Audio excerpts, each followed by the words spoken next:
for One Sports and Saloons.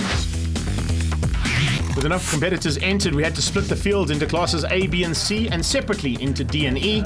And at the front end, look out for Owen Bridger, Yanni van Rooyen, George Besaidnout and Adrian Dalton fighting for honours in Class A. They get the lights out, it's a rolling start and a slightly different format of racing gets into turn one. Yanni van Rooyen in an old Sirocco fighting hard on his inside. It's, look at that, a super start from that Z4, and that's one car we're going to have to watch out for as we get it all wrong from Dalton into an X-Con corner. Well, Greg, what was that all about? Maybe just a little too late on the brakes, a little over-eager with getting the whole shot there, couldn't quite get on the tight line, and a lot of racing to do. Yeah, here comes Simon Thiessen as we see Adrian Dalton getting back onto track. Simon Thiessen all the way from East London. So you can see just how well this formula is working and how well the Extreme Festival is starting to work. We're starting to get drivers from all around the country. Another man who's come up. There is Thiessen getting it all wrong. Whoa, oh, bit of commentator's curse there, so I'm sorry about that. But you certainly are generating some action out there. Well, certainly getting some sideways action. We just saw the drifters giving us a display. Maybe they're just tagging on to they can do it as well. Yeah, that's fantastic. And look at this machine particularly, that little Civic of Owen Bridger. Now remember, he comes from a supermoto background, so normally on two wheels. He decided to go and buy himself something really quick. It is extremely quick, and it's in amongst the usual contenders. It's sandwiched at the moment by the Z4, who leads things out, and Ryan Quanchai is about to feel the pressure and just how good this car of Bridges is. Oh, that Type R. Look at that round the outside, just loads and loads of horsepower, and a new race leader, Owen Bridger. Oh, and his friend gets it wrong again. Simon Thiessen, you have to try and keep it on the black stuff, buddy. That's for X-Con Corners dirt, and speaking of dirt, there's another BM into the dirt.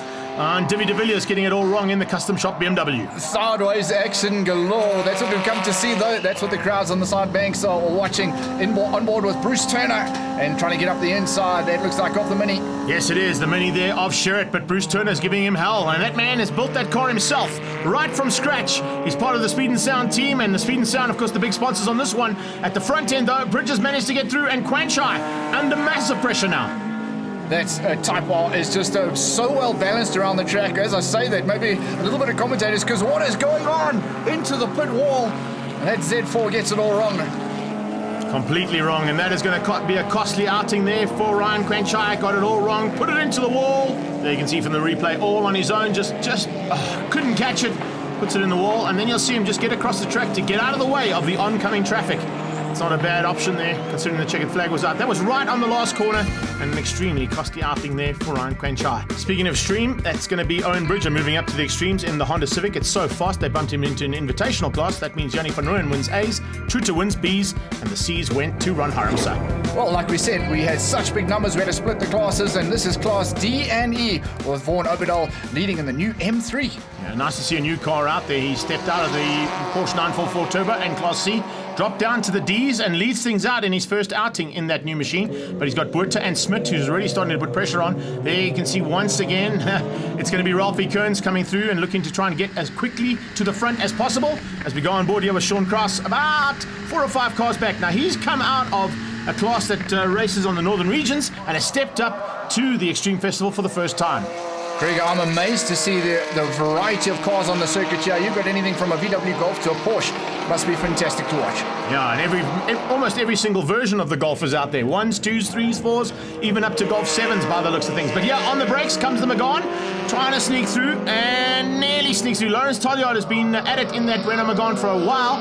He's got to grips with its power and how it works on the circuit, and certainly is a threat when he's in this kind of form. Well, that's what most people don't realize about this type of racing. You've got to get used to the way the car is set up and how it settles itself going into the corner. Probably the most crucial part of any bit of racing. And these guys seem to be settled fairly quickly. Ralphie Kearns is definitely missing the fact that I wasn't there. I came and stepped up into production cars. We'll see that a bit later in the show. But he's certainly having a great battle for Class D with Lawrence Tolliard. And there you can see them coming into the action, into an X-Con corner as the Class D leaders get through there. Oh, you saw that Porsche 924 managed to tuck up the inside. Shows you how well balanced that car is, as the Golf was on 3 wheels as it went around the outside. So that Porsche really getting around the track nice and smoothly. I wonder if Hammond de Brain comes from where you normally come from there. A little bit of motocross lid on there, huh? Problems on the sideline though. Paul Griffin in Class E in his Alpha Sud has parked it on the sideline. That's a pity for him. He also comes out of the Alpha Trofeo class and is one of the big contenders there. And unfortunately just didn't make it to the finish line for race 1. Ishmael Beloy in the number 10. That car looks really smart and enjoying his race somewhere around the mid-pack in Class D. Well, Sean's given his polo to his brother Wayne and has now stepped into this Mark 1 Golf and is certainly loving life in it. And if he can keep it going, that X35 car might even be able to get to the front end and possibly spoil the day for some of the victors. Chris Smith looks really good in that Porsche. Like I said, that car has been so settled on the track. No one going to catch that man in the N3. That car is so quick. Yeah, great drive there and a first outing and a debut win for Vaughan Albidal in the Rizzoline Tissot machine. Class D, second place goes to Craig Buerter with Chris Smith on his tail and Lawrence Talliard beating out Ralphie Kearns. In E's, Louis Scholz, Anvar Hafachi and a DNF for Paul Griffin. On board with Adrian Dalton now as we start the combined speed and sound triple ones. It's classes A right through to E, and looks like he's going to be in with a bit of a battle at the front. Getting the drop and getting the whole shot into turn 1 is George Besaidnout on his tail, Yanni van Rooyen, two of our more elderly statesmen. And right on their tail comes Adam Starostecki. What a good start there in the BMW TI. Greg, that's what I love about motorsport, especially this format of racing. You can race till, what, you're 60, 70 years old. If you can hold the steering wheel, you can get out there and race. And these guys showing you they're no slouch on the track either. Especially this car. Owen Bridger in the Mayfair gearbox machine is absolutely scything through this field and ticking them off one by one. He was bumped into an invitational class, as we said earlier on in the results of race number 1, but that didn't mean he was going to give it everything he can. Chris Smith having a good run and actually getting the drop on the rest of the Class Ds right from the word go, and it looks like he's going to try and fight things out with Vaughan Albidal. But at the front, it's Van Rooyen who hits the lead for the first time, and Besaidnout has to try and come back at him. Oh, that Scirocco is blindingly quick and very stable. Look at him go through that little S-bend section. We saw in race 1 how sideways all the guys were getting on the first couple of laps. This time around, everyone looks in control. Chris Smith with a little bit of problems of his own on the outside there with Kuda Vazuri, a new man to the Engine Volkswagen Cup, using his time in the Extreme Festival to get a bit of extra time in the saddle. Parked on the sideline though was the Alpha GTV6 of Jose de Carvalho, and a problem there for him unfortunately has put him on the side. I'm all with Simon Thiessen, and he's got some catching up to do, so he's going to brake a little later and see if he can't catch up to the Golf just in front of him. Oh, and in doing so, outbrakes himself and allows the Porsche through on the inside. Ron Harmsa sneaking through there, and Ron Burgundy Harmsa, as we like to call him, because of that burgundy colour on that 911. Oh, that nearly rolled over. 1, 2, 3 is how quickly it can happen, and unfortunately the 1, 2, 3 of Dirk van der Westhuizen has called a safety car out. So yes, please get the Pretoria Toyota on track.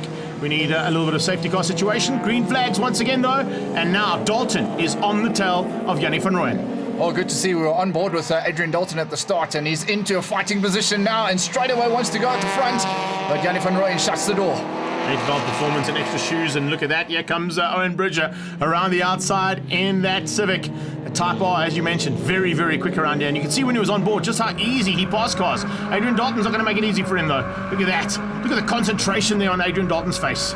Oh, I always say if we hand a racing driver a cell phone in the middle of a race, it probably lasts one corner before he's off. That's the levels of concentration required to go out there and race these cars.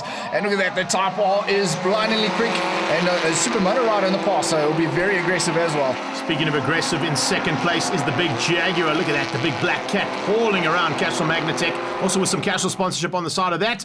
And Rory Beatty having some fun and games for Jag SA and Castrol.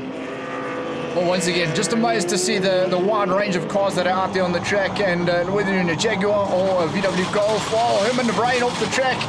Got the right helmet. Yeah, there we go, motocross style. Maybe that's what the point of it was. Yeah, he definitely got that one all wrong, but no problems at all there. Mayfair Gearbox Nationwide machine taking another victory. He takes the invitational class as he was bumped up coming all the way from East London. Great to have the Supermoto man in the midst. But the eventual win goes to Yanni van Rooyen, beating to the line Adrian Dalton and Adam Starostecki from the G&H transport team. Unfortunately, he passed under yellow, given a 30-second penalty for that. That's Van Rooyen, Dalton and Besaidnout in the A's. Bruce Turner beating out Rory Beatty for B's, and Javier Marais wins out the C's. Moving on to the Class D, Craig Buerter with another win ahead of Henny de Klerk. And in Class E, Louis Scholz was the winner over Anvar Hafachi. Fastest man out there in the Mayfair Gearbox, we caught up with him, Owen Bridger. It was alright, yeah, I enjoyed it. Pity about that safety car issue that we had there. You know, to just your brakes spoil and everything. You know, we've come down from East London here to come and have a race here.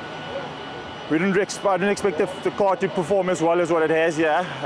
First heat we basically smoked them. Second heat we also had a good dice, no real brake issues until there was a pace car, but otherwise it was an excellent race.